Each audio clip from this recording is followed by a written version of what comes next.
बिस्मिल्लाहिर्रहमानिर्रहीम। अस्सलाम वालेकुम नाज़रीन, आप यूट्यूब चैनल देख रहे हैं। मैं इमरान खान हूँ। सबसे पहले तो इमरान खान साहब ने पोल खोल दिया।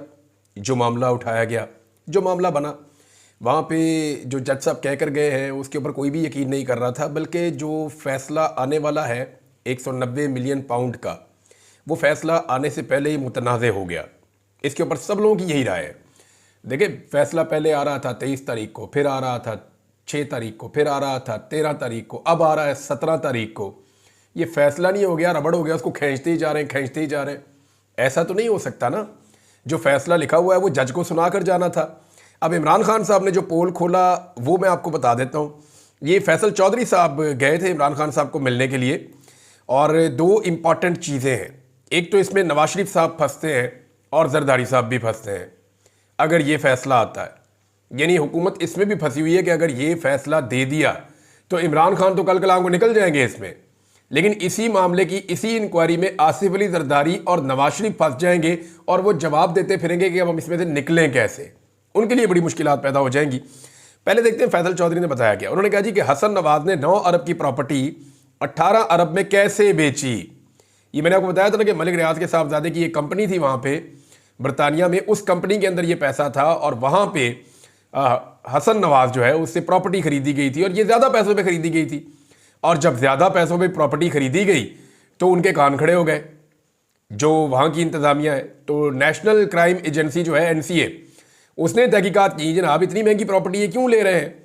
तो उन्होंने कहा जी ये मशकूक ट्रांजैक्शंस हैं, जिसके बाद ये पैसा सील हो गया, वहाँ पे मुंजमद हो गया, फ्रीज हो गया।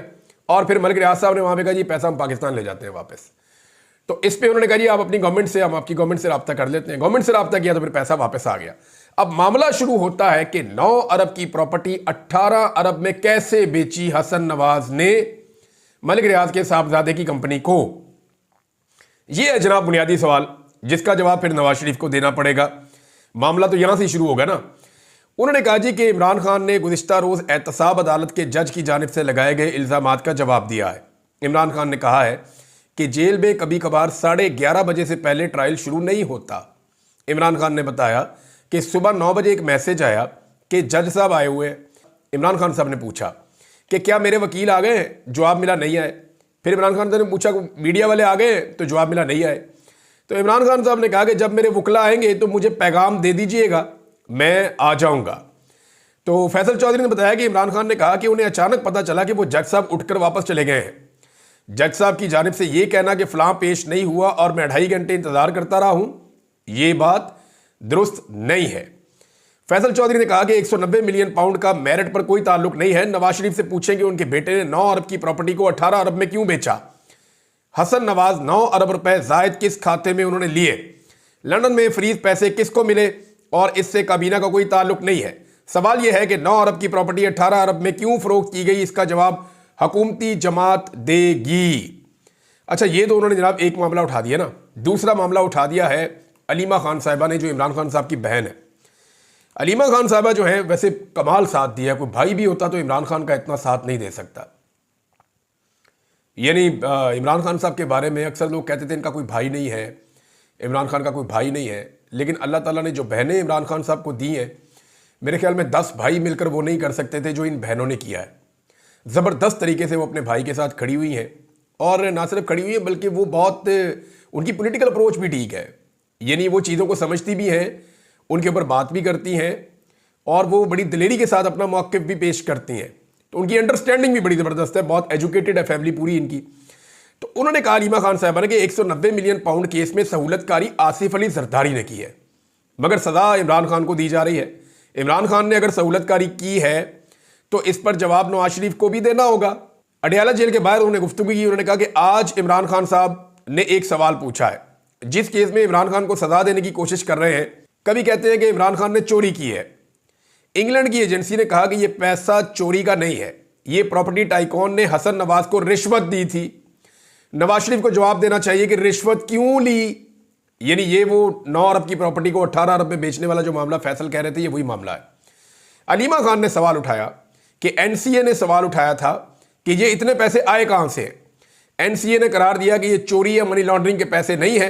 प्रॉपर्टी टाइकॉन मलिक रियाज ने NCA से डील की है कि ये पैसे वापस ले जाता हूं। फिर वो पैसे पाकिस्तान ले आए, जिससे अरबों रुपए फायदा हो गया। जो जुर्माना आयद किया गया इसकी सहूलतकारी आसिफ जरदारी ने की, मगर इमरान खान को सजा इसलिए दी जा रही है कि इदारा क्यों बनाया जिसमें सीरतुन नबी पढ़ाई जा रही है। अब आसिफ अली जरदारी बीच में कहां से आ गए? देखें, जब अदालत ने मलिक रियाज को जुर्माना किया था ना, तो वो उस मामले में किया था कि कराची में कोई ज़मीन मलिक रियाज साहब ने बहुत बड़ी ली थी, इसके ऊपर उन्होंने बैरियर टाउन बनाया था। वहाँ पे सुप्रीम कोर्ट ने कहा जी कि ये वो रेट नहीं है जिस पे होनी चाहिए थी, और वो जो सहूलतकारी है वो आसिफ अली जरदारी ने की हुई थी। तो इस हमाम में सारे ही नंगे हैं। मैं आपको बार बार कहता हूँ कि जिस दिन मलिक रियाज साहब बोले ना, या मलिक रियाज ने जुबान खोली जिस दिन, उस दिन बड़े बड़ों की कांपे टांग जाएंगी। मलिक रियाज से वो बंदे मुस्तफीद हुए कि आप सोच भी नहीं सकते। बेशुमार लोग जो है वो ओहदों पे बैठे हुए, बेशुमार लोग जो है वो अपनी सरकारी नौकरियों पे कुर्सियों पे बैठे हुए मुस्तफीद हो गए मलिक रियाज से। और मलिक रियाज ने वो चीजें बनाकर दी हैं, अगर वो उसकी लिस्ट दे देना तो आप हैरान हो जाएंगे। यानी ऐसी चीजें जो सरकार को बनानी चाहिए थी वो मलिक रियाज से कई चीजें इन्होंने बनवाई हैं, सिर्फ इस चक्कर में कि गुडविल के चक्कर में मलिक साहब तुम यह बनाओ ना, असी तुहानू ए करवा देने, या आपका काम अब जो है ना वो कर देंगे। काम करवाने के लिए मलिक रियाज अपने मुंह से कहते हैं कि पाकिस्तान के अंदर जो है वो आपको काम चलाने के लिए बेशुमार लोगों को बिला वजह खुश रखना पड़ता है। आप जायज काम करने के लिए भी आपको नाजायज बातें माननी पड़ती हैं, ये मलिक रियाज ने कहा। बहरहाल मलिक रियाज जिस दिन बोले उस दिन बड़ा जबरदस्त किस्म का पाकिस्तान में भूचाल आएगा। मेरी जो इंफॉर्मेशन है वो तो ये है कि मलिक साहब को सारा कुछ याद है और उनके पास सारा कुछ रिकॉर्ड में है, और अल्लाह करे कि मलिक साहब किसी दिन सारे पोल खोल दें और हर चीज को आम के सामने रख दे, ताकि सबको पता चल जाए कि कौन इस मुल्क में क्या करता रहा है। इमरान खान साहब ने बैरिस्टर गौर से भी बात की है। बैरिस्टर गौर को बैरिस्टर गौर ने फिर यह बताया कि इमरान खान साहब ने दो टोक कहा है कि कोई डील नहीं होगी, सिर्फ मुज़ाकरात होंगे। और जुडिशल कम्प्लेक्स में मीडिया के नुमाइंदों से वो बातचीत कर रहे थे। उन्होंने कहा कि बाद औक़ात फैसला सुनाने में ताख़ीर हो जाती है, तो डील कोई नहीं है, इसको डील का तासुर कोई ना दे। ये जज साहब खुद चले गए हैं, इसमें इमरान खान साहब का कोई कसूर नहीं है। और इमरान खान साहब ने मुज़ाकरात का कहा है, डील का नहीं कहा। नाज़रीन, PMLN में एक प्रॉब्लम पैदा हो गई है। देखिए, पहले तो उन्होंने फैसला सुना दिया था। उन्होंने कहा था जी कि सुबह फैसला आ रहा है, शाम को वो बगले में जा रहे थे, ख्वाजा आसिफ हो गए, तलाल चौधरी हो गए और बहुत सारे लोग हो गए PMLN के। कुछ दानिश्वर भी हैं उनके, कुछ सहाफ़ी भी हैं, कुछ एस्टेब्लिशमेंट के जो करीबी लोग हैं, कुछ टाउट्स किस्म के लोग हैं। ये सारे एक दिन पहले फैसला सुना रहे थे, जनाब इमरान खान साहब को 10 साल या 14 साल सज़ा हो जाएगी और बुशरा बीबी को इतनी सज़ा हो जाएगी, और इस तरीके से ये मामला आगे बढ़ेगा। अब ये सारे दावा कर रहे थे, फैसल वाडा भी इनके अंदर शामिल थे। लेकिन अब एक नया बयानिया बनाया जा रहा है, और इस बयानिए को जो PDM की जमातें हैं जो इस वक्त इक़्तिदार में हैं, वो इस बयानिए को हवा दे रही हैं। अब वो ये कहते हैं कि अगर इमरान खान को सज़ा हुई तो ठीक है, ना हुई तो ये एक डील का नतीजा है। देखिए, इस केस में 3-4 चीज़ें बड़ी क्लियर हैं। इमरान खान के अकाउंट में, उनकी बीवी के अकाउंट में 1 रुपया आया? नहीं आया। उन्हें इसमें 1 टके का 1 पैसे का फायदा हुआ? नहीं हुआ। इसके अंदर क्या फैसला करने वाले इमरान खान अकेले थे? जी बिल्कुल नहीं थे। इन दोनों चीज़ों को आप इकट्ठा कैसे कर सकते हैं? जिस चीज़ को आप जोड़ रहे हैं वो पहले हुई है, यूनिवर्सिटी वाला मामला, और ये वाला बाद में आया। तो ये बहुत सारे ऐसे सवाल आते हैं जिनके जवाब नहीं है। अगर मेरिट के ऊपर आप जाएंगे तो इख्तियारात का इस्तेमाल देखें गलत होता है पाकिस्तान में। हो सकता है इमरान खान साहब ने इस केस में इख्तियारात का गलत इस्तेमाल किया हो, लेकिन ये केस अदालत में उस तरीके से साबित नहीं हो सकता। और अगर इसके अंदर अकेले इमरान खान को फिक्स करने की कोशिश की जाएगी तो ये मुमकिन नहीं है। इसमें नवाज शरीफ, आसिफ अली जरदारी, इमरान खान साहब की काबीना के बाकी लोग और बेशुमार लटरम पटरम सारे इसमें फिक्स होंगे। मलिक रियाज साहब को भी इसमें फिक्स करना पड़ेगा। तो अकेला इमरान खान को सिंगल आउट करके आप कर नहीं सकते। तो उसूलन ये मामला अगर सुप्रीम कोर्ट ऑफ पाकिस्तान में या हाई कोर्ट में गया बाद में, तो वहां पे बाकी सारों के भी केस खुल जाएंगे और मामला इस लेवल तक खुल जाएंगे कि पाकिस्तान में बहुत गंद उछलेगा। जेल के अंदर होने वाला ट्रायल जो था वो कंट्रोल्ड इन्वायरमेंट में था। जब हाई कोर्ट के अंदर इस केस का ट्रायल होगा तो बहुत सारी चीजें और बहुत सारी बातें खुलेंगी, जो मुझे नहीं लगता कि ये रियासत खोलने का रिस्क लेगी। लिहाजा इमरान खान साहब को सजा होने के इम्कानात अगर आप कानून के मुताबिक देखें तो कम है, लेकिन अगर आप ट्रैक रिकॉर्ड देखें कि जेल के अंदर जो भी केस होता है उसमें इमरान खान साहब को सजा ही होती है, तो फिर तो इमरान खान साहब को सजा होनी चाहिए। लेकिन अब नून लीग ने जो नया बयानिया बनाना शुरू किया है वो ये है कि अगर सजा ना हुई तो ये डील का नतीजा है। कुछ नून लीगी रहनुमाओं ने, दानिश्वरों ने और वजीफाखोरों ने हल्का हल्का गुर्राना शुरू कर दिया है कि अगर इमरान खान को इंसाफ मिला या एस्टेब्लिशमेंट ने इमरान खान पे सख्तियां कम की तो फिर हम एस्टेब्लिशमेंट को पै जाएंगे। एस्टेब्लिशमेंट ने भी इमरान खान साहब को छेड़ के जो है ना वो एक तारीखी नौइयत का जुआ खेल लिया है, एक तारीखी नौइयत का पंगा ले लिया है यानी सारे करप्ट हुक्मरानों को और रवायती सियासतदानों को और जितने वो खानदानी सियासतदान थे उन सारों को इकट्ठा करके एस्टेब्लिशमेंट उनकी कहानी हो गई है। अगर आपको ये पता है किसी का काना हो जाना तो आपको इसका आइडिया होगा कि आप अपने राज दे देते हैं या आप अपनी कमजोरी उनके हाथ में दे देते हैं। इसका सिंपल मतलब ये है, वरना ये बड़ी लंबी मैं आपको इसकी वो दे सकता हूं, लेकिन बहरहाल मामला ये है कि एस्टेब्लिशमेंट जो है वो इन जमातों की कहानी हो गई है जो इस वक्त इक्तदार में बैठी हुई है या इक्तदार के वैसे ही बगैर बैठे मजे ले रही हैं। अब इनके पास कोई रास्ता नहीं बचा, तो इनका जो आलमी सहारा था वाहिद वो जो बाइडन था, वो सहारा भी इनसे छिन गया, वो इलेक्शन हार गया बिल्कुल तवक्को के बरक्स। अब लड़ाई से अगर ये बाहर निकलते हैं तो पीडीएम की जमातें गालियां देना शुरू कर देगी और उसकी वो वार्म अप मैच भी कर रहे हैं। यानी जावेद लतीफ, मौलाना फजल रहमान और दीगर कुछ लोग जो है वो पहले से एक बयानिया बना रहे हैं, कुछ दानिश्वर भी छोड़े हुए हैं, कुछ इधर उधर बंदे जो है वो हल्का हल्का बता रहे हैं। मैंने आपको कहा ना घुर्राना शुरू कर दिया है, वो बता रहे हैं तुम पै जा गए अगर तुमने इमरान खान के लिए थोड़ी सी भी जो है वो नरमी की या जो तुम सख्ती कर रहे हो, जो ज्यादती इमरान खान के साथ कर रहे हो, अगर ज्यादती में कमी की तो हम फिर आपको नहीं छोड़ेंगे, आपके पोल खोल देंगे। और पोल तो हल्के हल्के वो खोलते भी हैं, बताते हैं जनाब हमें कैसे घेर घार के जर्नैल लेकर गए थे और हमसे रजीम चेंज ऑपरेशन करवाया था। जावेद लतीफ, फजल रहमान और एएनपी और पीपल्स पार्टी और पीएमएलएन ये बंदे तैयार बैठे हुए हैं, इनको भी एस्टेब्लिशमेंट से लड़ाई लड़नी है। वजह यह है कि ये सारे ये जानते हैं कि जो भी एस्टेब्लिशमेंट से लड़ेगा उसे पाकिस्तान में वोट पड़ जाएंगे। यानी कैसा अजीबोगरीब वक्त आ गया है कि जिसने वोट लेना है वो एस्टेब्लिशमेंट के साथ लड़ाई करेगा तो उसको वोट मिलेगा। मैं आपको चले एक सर्वे करवा लेते हैं, इसी वीलॉग में आप अपने पैगामात में मुझे बता दें कि पाकिस्तान आज जिन हालात का शिकार है इसके लिए आप पाकिस्तान के सियासतदानों को जिम्मेदार समझते हैं या पाकिस्तान की एस्टेब्लिशमेंट को बड़ा जिम्मेदार समझते हैं। और इसी पे एक मैं एक्स के ऊपर या ट्विटर के ऊपर एक मैं सर्वे भी करवा लेता हूं जो अगले वीलॉग में आपके साथ मैं शेयर कर लूंगा, जिसमें भी पता चल जाएगा कि लोग क्या सोचते हैं कि पाकिस्तान के जो बहरान है या जो हालात हैं उनके लिए जिम्मेदार पाकिस्तानी सियासतदान है या एस्टेब्लिशमेंट है। बैरिस्टर सैफ ये खैबर पख्तूनख्वा हुकूमत के मोहसिन नकवी हैं और ये वेल अवेयर्ड आदमी है, इनको पता है चीज़ों का। मैं इनकी इस खबर की तस्दीक भी करता हूँ। इन्होंने बयान दिया है कि इमरान खान साहब के बैकडोर राब्ते हैं और कोई बंदे हैं जो एस्टेब्लिशमेंट से और इमरान खान दोनों से राब्ते में। ये बात बिल्कुल ठीक है, मैं इसकी तस्दीक कर देता हूँ, लेकिन इससे ज़्यादा मैं इसलिए नहीं बताऊंगा कि पाकिस्तान तहरीक-ए-इंसाफ खुद बताएगी वक्त आने पर कि किस तरीके से क्या चीज़ें हुई हैं। इमरान खान साहब की मिन्नतों के लिए बंदे बीच में डाले गए हैं, लेकिन इमरान खान साहब डील कर नहीं रहे, वो मान नहीं रहे। बैरिस्टर साहब ने अगली बात भी बताई है और मैं क्लियरली आपको कह देता हूं कि इमरान खान साहब से बारहा, देखिए वो सियासतदान है, वो मुलाकातें तो करेगा और इमरान खान साहब ने कई मरतबा कहा है कि पाकिस्तान की खातिर मैं बात करने को तैयार हूं, मैंने डील कोई नहीं करनी। यानी मुझे ना डील में इक्तदार चाहिए ना कुछ और चाहिए, मैं सिर्फ और सिर्फ पाकिस्तान के लिए आ सकता हूं मैदान में, तुम लोग बीच में से निकलो, अवामी मैंडेट वापस करो और उसके बाद जो है मुल्क को चलने दो। ये इमरान खान साहब कर सकते हैं, लेकिन इमरान खान साहब को डील कोई नहीं चाहिए और वो डील नहीं मांग रहे। ना वो मुल्क से बाहर जाना चाहते हैं, ना वो खामोश रहना चाहते हैं, ना वो उसके अंदर कोई सौदेबाजी करना चाहते हैं, ना वो ये चाहते हैं उनके केसेस खत्म किए जाए। केसेस है ही कोई नहीं। वैसे रऊफ हसन साहब भी लगातार यही बात कर रहे हैं पाकिस्तान तहरीक-ए-इंसाफ से। शेर अफजल मरवत ने भी कहा, उन्होंने कहा जी बेशक इसकी बैरिस्टर गौहर और वज़ीर आला खैबर पख्तूनख्वा या इस मामले में तरदीद कर दे मोहसिन नकवी भी, लेकिन मैं अपनी बात पे खड़ा हूं और बात वही है कि इमरान खान साहब को ऑफर दी गई है।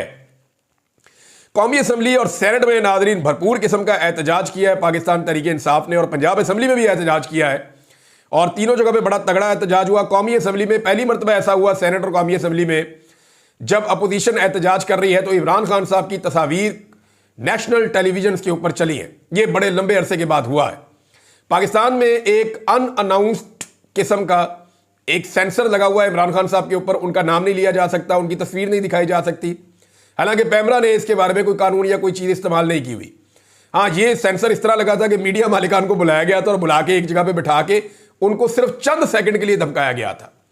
सिर्फ चंद सेकंड की धमकी थी। मुझे उसके अल्फाज भी पता है, मुझे 2 मीडिया मालिकान ने बताए कि हमें ऐसे बुलाकर जिस तरह कोई जानवरों को धुतकारता ना, इस तरीके से हमें धमकी लगाई गई थी। और उस धमकी लगने के बाद से लेकर अब तक मीडिया चैनल ना इमरान खान की शक्ल दिखाते हैं ना उसकी तस्वीर दिखाते हैं। और एक ऑफिसर था जिसने आगे धमकी लगाई थी सामने खड़े होकर टका के, और उस ऑफिसर की जो फाइलें हैं वो फैसल वाडा ने उठाई हुई थी। ये मैं चले आपको बता देता हूं कि एक सियासतदान है फैसल वाडा, उसने उस ऑफिसर की फाइलें उठाई हुई थी और उस ऑफिसर के पीछे पीछे चल रहा था और उस ऑफिसर ने जो धमकी लगाई उसके बाद से इमरान खान की ना तो शक्ल दिखाई गई और ना ही इमरान खान साहब का उनकी आवाज़ सुनाई गई। या कोई पुराना क्लिप भी अब नहीं दिखाया गया, उनका नाम भी नहीं लिया गया इलेक्ट्रॉनिक मीडिया के ऊपर। बहरहाल अभी ये चलना शुरू हो गया है। हैरत की बात है, चीज़ें ऐसा लगता है कि एस्टेब्लिशमेंट भी थक गई है इमरान खान साहब को मार मार के, उनको दबा दबा के, उनकी पार्टी को दबा दबा के। तो कौमी असम्बली में जनाब गोली क्यों चलाई, ये आवाज़ आई, बार बार पूछा गया।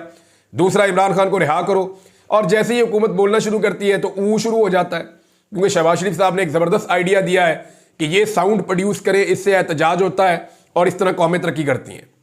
कौमों का तरक्की करने का जो तरीका है, अगर शबाना रोज़ आप ऊ करेंगे तो इससे कौम तरक्की करेगी। ये शहबाज शरीफ साहब का आइडिया था। तो इसमें अपोजिशन ने ऊ करके एहतजाज भी किया कौमी असम्बली में। और ख्वाजा आसिफ तो पहले ही भाग रहे हैं कि मुज़ाकरात करो ही ना, वो कह रहे जी मुज़ाकरात से निकल जाओ। इमरान खान साहब की तस्वीरें चल गई हैं। एजाज चौधरी साहब का एक लेटर आया नाजरीन सामने, ये लेटर मैं आपको दिखाना चाहता हूं, बल्कि पढ़ के सुनाना चाहता हूं। एजाज चौधरी साहब को पिछले 2 साल में 20 महीनों के अंदर ये तीसरी मरतबा उनके प्रोडक्शन ऑर्डर जारी हुए। एक मरतबा जी राजा परवेज़ अशरफ ने जारी किए थे, एक दफ़ा जो डिप्टी चेयरमैन सेनेट था मिर्ज़ा अफरीदी उसने जारी किए थे, फिर यूसुफ रज़ा गिलानी साहब ने अब जारी कर दिए। ये 3 मरतबा ये जारी हुए हैं एजाज चौधरी साहब के प्रोडक्शन ऑर्डर, लेकिन उन्हें पेश नहीं होने दिया गया।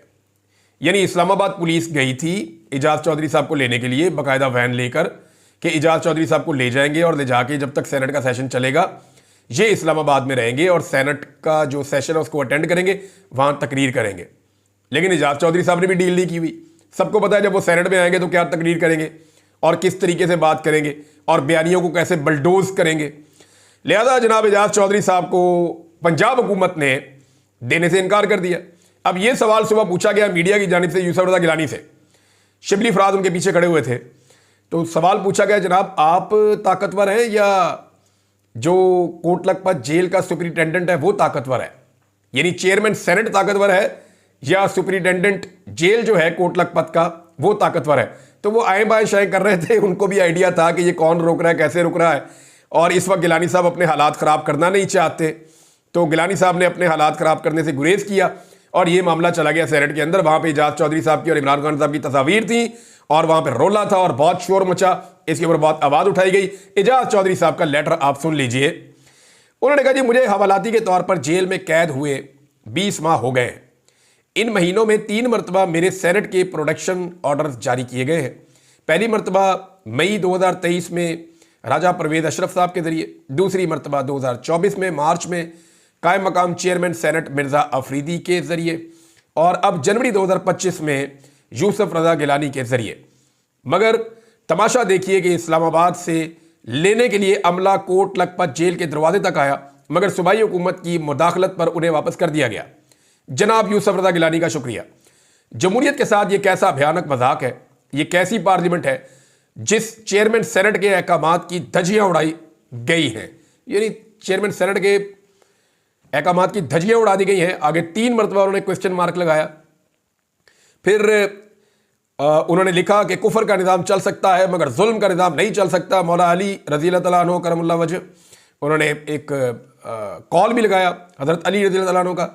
और फिर उन्होंने नीचे लिखा सेनेटर एजाज चौधरी और एक साइड में एक छोटा सा जुमला लिखा है, ये बड़ा मज़ेदार है। एजाज चौधरी साहब ने लिखा कि फिर कहते हैं कि ट्वीट सख्त कर दी है। तो भाई ट्वीटें तो सख्त होनी है ना, जब इस तरह के घटिया इकदाम होंगे और सेनेट के मेंबर को सेनेट में आने से रोका जाएगा। गवर्नर पंजाब ने दोबारा गोलाबारी की है टिकटॉक गवर्नमेंट के ऊपर और वो ये कहते हैं कि 17,000 सरकारी स्कूलों को प्राइवेटाइज कर दिया है। अब आप अंदाज़ा करें कि टिकटॉकर को शौक कितना है। जो सरकारी स्कूल है उनको प्राइवेटाइज कर रहे हैं ताकि तालीम के ऊपर खर्चा कम से कम हो। सरकारी स्कूलों को प्राइवेटाइज कर रहे हैं, गरीब का बच्चा पढ़े तो पैसे देकर पढ़े, मुफ्त तालीम का हक उससे वापस ले रहे हैं। नंबर 1। नंबर 2, आप इनकी कार्रवाई चेक करें कि साथ में तालीमी इदारों के दौरे भी कर रहे हैं और वहां पे कंट्रोल्ड इन्वायरमेंट के अंदर जाली मकबूलियत के ड्रामे भी रचाए जा रहे हैं।